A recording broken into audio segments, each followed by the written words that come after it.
Assalamualaikum warahmatullahi wabarakatuh.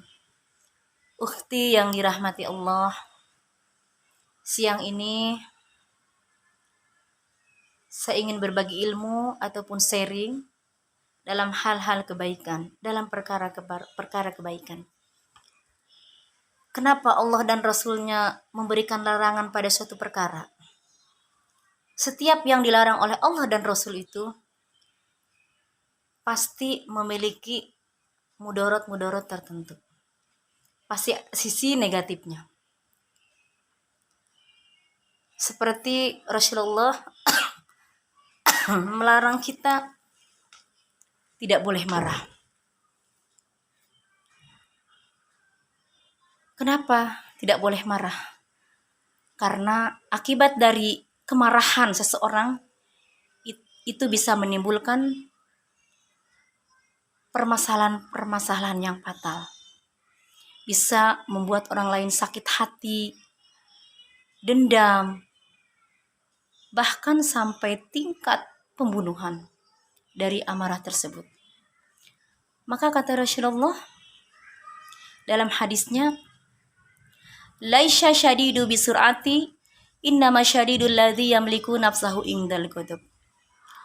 Yang artinya, orang yang kuat itu bukanlah orang yang pandai bergulat.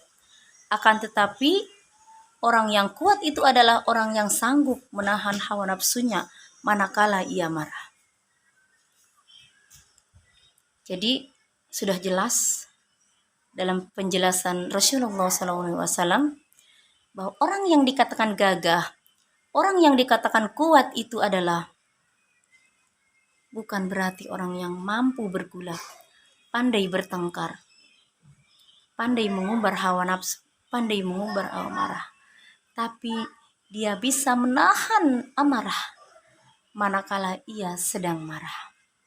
Dan ketika kita sedang marah, maka bacalah doa untuk menghilangkan rasa marah. Rabbighfirli dzambi wa adhib ghaidha qalbi wa ajirni minasyaiton. Yang artinya, ya Allah, ampunilah dosaku dan hilangkanlah kemarahan hatiku. Selamatkanlah aku dari kejahatan setan yang terkutuk. Itulah doa untuk menghilangkan rasa marah. Karena dari rasa marah itu bisa merugikan diri sendiri maupun orang lain. Rasulullah pun dalam hadis lain menjelaskan kita tidak boleh marah. La taghdab walakal jannah. Jangan kau marah, maka kau akan masuk surga. Saudaraku, jelas bukan?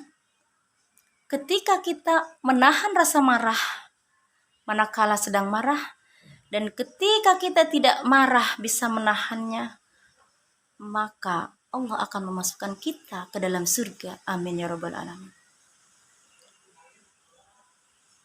Alkisah pada zaman Rasulullah, ada seorang sahabat yang ingin bertemu dengan Rasulullah Shallallahu Alaihi Wasallam.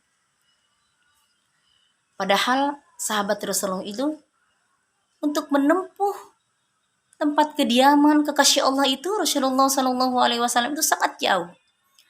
Tapi dia tidak pedulikan walaupun perjalanan itu jauh. Dia ingin sekali bertemu dengan Rasulullah walaupun proses perjalanannya sangat panjang.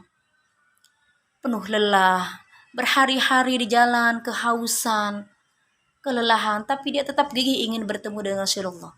Dengan maksud dan tujuan hanya ingin mendapatkan satu wasiat yang paling berharga. Setelah sampai di kediaman Rasulullah, dia langsung menyampaikan maksud dan tujuannya. Ya Rasulullah, berilah aku satu wasiat yang paling berharga dalam hidup ini.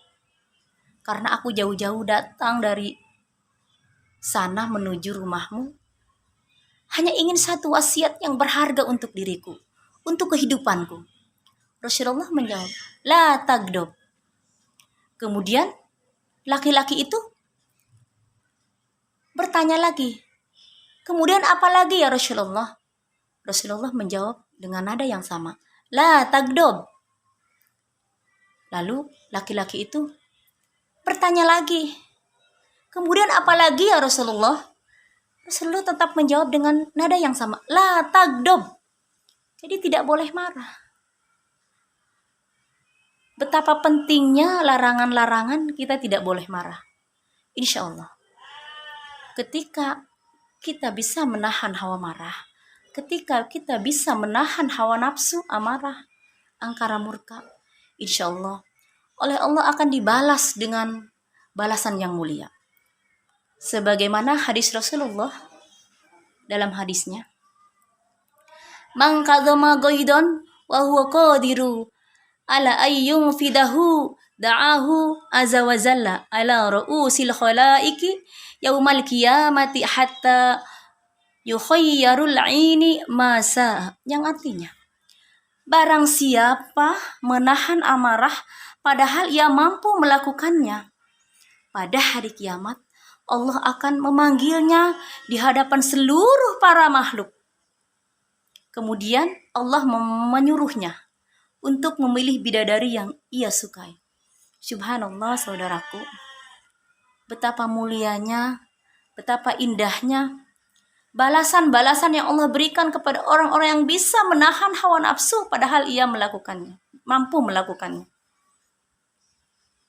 Ketika dia menghadapi permasalahan-permasalahan yang begitu mengundang amarah, tapi dia tidak marah,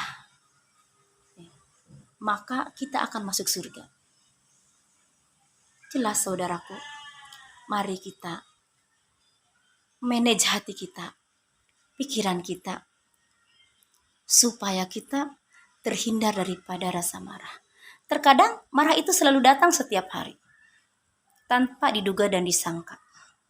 Terkadang datang itu dari teman kita, dari atasan kita, dari bawahan kita, dari tetangga kita, bahkan dari anak kita, dari suami kita, yang kadang-kadang menjengkelkan kita. Tapi ketika kita bisa menahan amarah itu, insya Allah, Allah akan memanggil kita nanti di akhirat, di hadapan seluruh para makhluk, dan kita disuruh oleh Allah bagi para laki-laki untuk memilih bidadari yang kita sukai. Begitu juga wanita mungkin ya.